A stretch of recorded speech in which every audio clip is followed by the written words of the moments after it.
Years ago, I would say, not only what is related to set pieces, but all the restarts of play. I remember a lot of big teams that have won a lot of games, a lot of important games, a lot of last-minute games in these kind of scenarios. You look at the Champions League, all the data is there. It hasn't changed that much. The importance of that, because of the margins are smaller and smaller, because the competition is harder.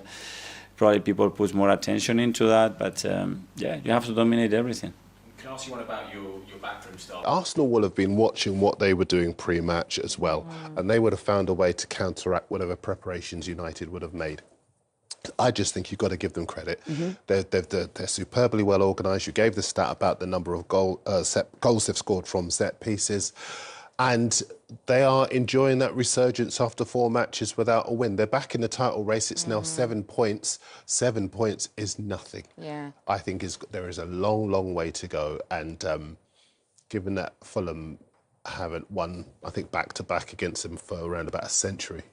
They did well last year, though. They were one of the few teams that were unbeaten against Arsenal. They really had their number. They won, they drew in the 2 games against them in the league. And for the Fulham players in those ranks who are from Arsenal, who have friends in the Arsenal team still, this will be even more of a kind of grudge match for them, will it? Or you've been in that position, I mean, sure. Alex Iwobi obviously spent a long time at Arsenal, and he obviously coming off the back of scoring midweek as well, and obviously Reece Nelson. But I think for these types of games, you have to manage your emotions. Because I remember when I played against my former team, I almost got overtaken by the fact I wanted to do so well, and you end up having one of your least, good games. Yeah. But I think Iwobi's an example of if it doesn't work out somewhere, you move on and it can work out there. I mean, Do you treat them Pereira. as just another team, or do you fire yourself up to do well because it's them?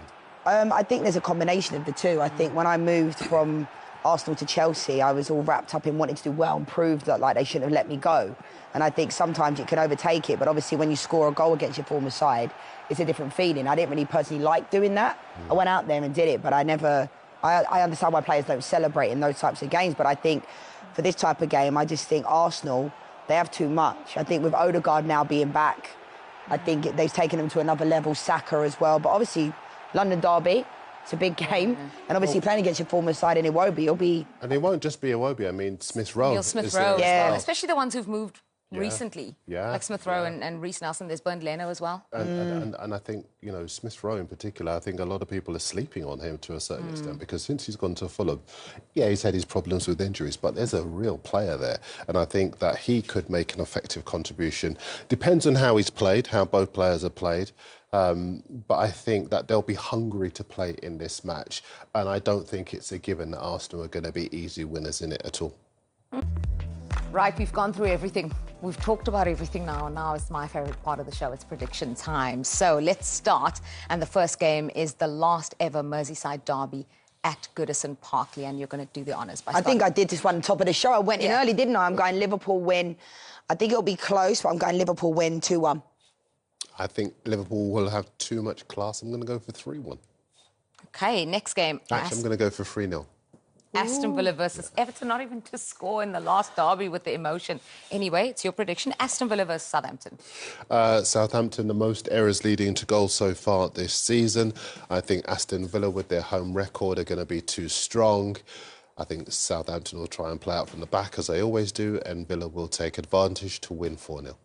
Yeah, I'm going to go Aston Villa win. I think, we've not even spoken about Russell Martin, but he's another manager that's under a lot of pressure as well, playing out from the back.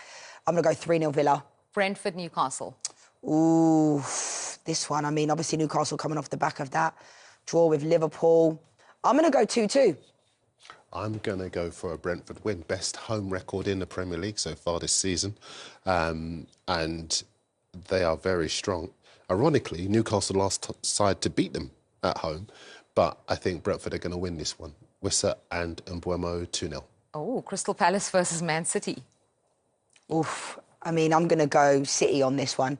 I think it's going to be 3-1. The reason why I think that, I mean, obviously Selhurst Park will be rocking, and it's a pretty hostile place to go to, but I'm going to go 3-1 Man City.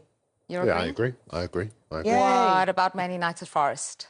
I mean, come on, go to him first, go on. I don't want to be biased. 2-0, 2 Rashford goals. They're just too good, and Forest are too passive. He loves Rashford, man. I'm going to go Man United 3-1. I think Manchester United will still concede, especially defending like they did against Arsenal. Speaking of Arsenal, they go to Fulham. What's your prediction We've got to for speed that this one? up now. I think Arsenal will win 2-1. Arsenal to win 1-0. Ipswich, Bournemouth. Oh, my goodness me. Scrap, 2-2. 1-1. Leicester, Brighton. I think Rude's at Leicester, so I'm going to be a little bit biased. I'm going to go 2-2. Brighton are too good. I think it'll be 2-1 to Brighton. We have seconds left, so I need a scoreline for Tottenham, Chelsea. Oh, my goodness. 4-0 Chelsea.